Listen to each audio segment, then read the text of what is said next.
Juste après elle, nous passons à la prochaine rubrique. C'est le dossier qui nous sera présenté par Deborah Muzinga. Aujourd'hui, elle nous rapporte des détails en ce qui concerne ce montant nécessaire pour garantir un meilleur système des transports urbains dans la ville-province de Kinshasa d'ici 2040. On la suit. Le dossier du jour, c'est avec vous, Deborah Muzinga. Bienvenue. Merci Judith. Voilà, aujourd'hui, nous parlons du secteur de transport urbain. Ici, dans la ville-province de Kinshasa, il s'avère indispensable comme ça de développer un réseau de transport urbain efficace pour répondre aux besoins croissants face à la démographie qui est assez galopante dans la capitale. Et d'ailleurs, j'aimerais que l'on reste un peu dans ça. Dites-nous, sur base du taux de croissance annuel, quelles sont les projections estimatives du nombre d'habitants d'ici 2040 et déjà où en sommes-nous actuellement, où étions-nous et par rapport à où nous allons? Alors pour répondre à votre question, il faut dire que pour ce qui est de projections estimatives sur base du taux de croissance annuel, le nombre comme ça d'habitants de Kinshasa devrait atteindre 20 millions en 2030, 26 millions en 2040. Et s'il faut revenir un peu pour les années antérieures, on note comme ça 12,5 millions en 2017 et en 2021, le taux était de 17,7 millions d'habitants. Alors, de façon claire ou encore de manière très claire, quel est le but majeur du plan directeur des transports urbains de Kinshasa? Le plan directeur du transport urbain est un projet salvateur qui est élaboré pour l'horizon 2030 à moyen terme et 2040 à long terme. Et il vise comme ça l'amélioration du système de mobilité et de transport de la ville de Kinshasa de manière à l'adapter aux besoins réels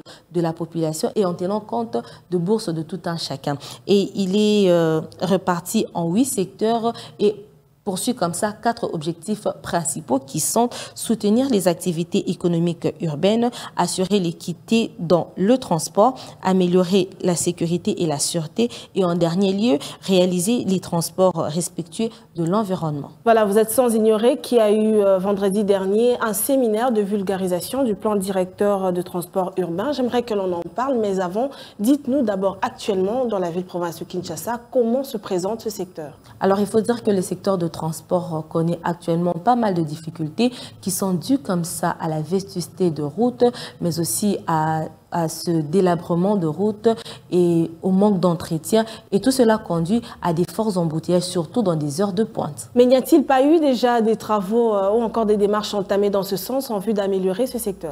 Disons que les démarches ont déjà été entamées depuis 2018 et c'est une année après, donc en 2019, qu'il y avait comme ça cette signature de l'accord entre la République démocratique du Congo par l'entremise de sa coopération technique et le gouvernement japonais. Et à l'issue de cet accord, il était donc question que le gouvernement japonais puisse financer ce plan directeur pour comme ça l'amélioration de ce secteur de transport. Voilà, pour poursuivre avec vous, j'aimerais que l'on parle aussi du budget ou encore du coût de réalisation de ce plan directeur et on va atterrir avec les différentes réalisations, les différents mécanismes de financement du plan directeur de transport urbain de Kinshasa. Le coût de la réalisation de ce plan directeur est de 32 milliards de dollars uniquement pour Kinshasa d'ici 2040. Une toute dernière question avant de nous dire au revoir, Deborah. Quels sont les axes de développement que présente ce plan directeur? Disons que le plan directeur de transport urbain pour la ville de Kinshasa propose comme ça 8 axes de développement qui sont premièrement le projet BRT. Alors le projet BRT veut dire bus rapide transit ou encore bus à haut niveau qui est un système comme ça de bus de haute qualité qui offre des services de transport rapide, confortables et rentables. En deuxième lieu, nous avons le projet ferroviaire. Alors, il est question de proposer ici la rénovation des lignes ferroviaires existantes pour devenir des transports urbains.